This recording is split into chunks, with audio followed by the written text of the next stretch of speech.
So today I'm going to talk about feelings. Therapists are known to really enjoy talking about feelings, and a lot of therapists are known to look at their clients and say, so how does that make you feel? And for some people, that's their only move. I have more moves than that.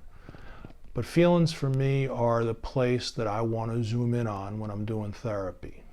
A lot of movement up here towards cognitive therapy, cognitive behavioral therapy, DBT.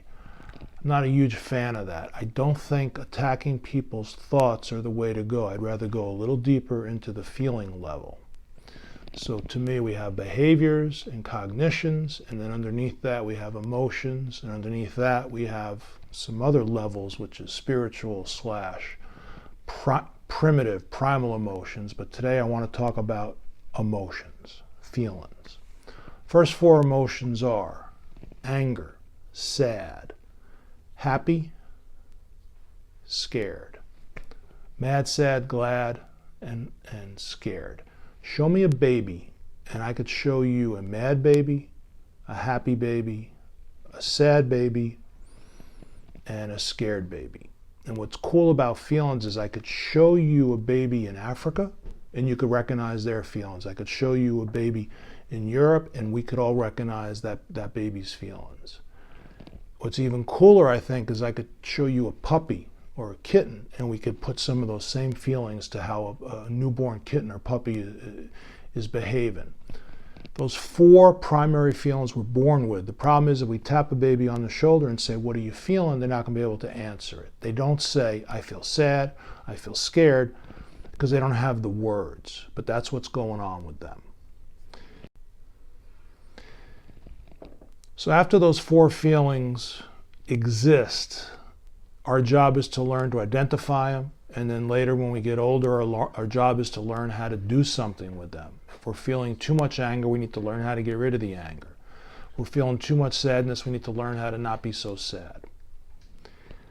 The next two feelings that emerge are aloneness and connection. So when a baby's born, you hold the baby in your arm, the baby looks at you, you look at the baby, and the baby has no idea where he or she begins and mom or dad ends. Babies think the whole world is them. And then one day they're in their crib and they're hungry and they cry and nobody comes. And they cry louder and nobody comes. Baby looks around and says, oh, I get it, I'm all alone. The baby doesn't like that. Alone becomes a feeling that they become aware of, and then connected also becomes a feeling they're aware of. I don't think a baby feels connected until a baby starts feeling alone. At first, all babies feel is just oneness with the universe. The last two primary feelings to emerge are shame and guilt. And for me, this was huge. What's the difference between shame and guilt? All right? What I want to say about shame and guilt is no baby is born feeling shame or guilty. There's been never in the history of Northside Hospital where more babies are born has a baby sat there in a crib, looked at the baby next to them and say, oh my God, listen to that kid cry. I'm not a good crier. I need to be a better crier. No baby's ever been born in Northside and looked to the left and said, look at the size of the poop of that kid's diaper. I need to be a better pooper. Babies don't feel shame or guilt. Babies begin to feel shame and guilt when a grown-up looks at them and says, you ought to be ashamed of yourself. You drew on the walls, you ought to be ashamed of yourself. You missed the potty, you ought to be ashamed of yourself. So that's a gift given to us by others. Shame versus guilt is important. Both are very powerful feelings and both help us. Guilt helps us by keeping us within the boundary of the rules. Shame helps us by teaching us how to behave among others and not walk around naked, for example. Or shame teaches us to, when we're in third grade and we know the answers, not to keep on raising our hand every time. Healthy shame is like, it's okay, you don't have to know everything. Shame versus guilt. Yesterday, hypothetically, I was in Office Depot. I saw this pen.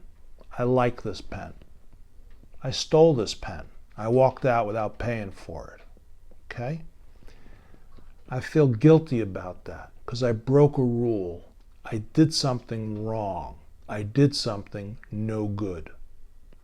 I stole this pen. I feel guilty about it. Shame is yesterday. I was in Office Depot. I saw this pen. I like this pen. I stole this pen. Shame is there's something wrong with me. I'm no good. Guilt is I broke a rule. Shame is I'm broken. So shame is a much deeper feeling. Brene Brown writes about shame for hundreds of pages. Shame corrodes your soul. Shame takes away all your goodness, all the essence inside of you that enjoys a good life. A little bit of shame will tear that away. All right? Let me say that again. Too much shame will tear away at your life. It'll prevent you from feeling happy and healthy and whole. Tiny bit of shame's okay. Again, it stops me from walking around Kroger naked. Too much shame prevents happiness. So again, guilt, I did something wrong. Shame, I'm wrong. Guilt, I did something no good. Shame, I'm no good. I broke a rule, I'm broken. This was really powerful for me because I was walking around with some shame when it really was walking around with some guilt. So I found it very healing to separate the two. All right. When is it appropriate to feel shame? When should I feel that I'm no good? The answer is not that often. All right. So we have now 8 feelings. There's one more feeling I would add to the list if I had to, and that is disgust. Disgust is a feeling that I think does not quite fit into any of those categories. But if you look at the 8 feelings that are listed here, you will see 98% of your daily functioning could fit into 1 or 2 or 3 of those feelings. A lot of times I'll ask a client, can you tell me what's going on at a feeling level? And they'll say something like, I don't know, I'm confused. Or I don't know what I'm feeling. I'm feeling all those things. And that's not true. You're not feeling all those things. We tend to feel 1 or 2 of those things. So we'll stop here and we'll talk more about feelings in the next video.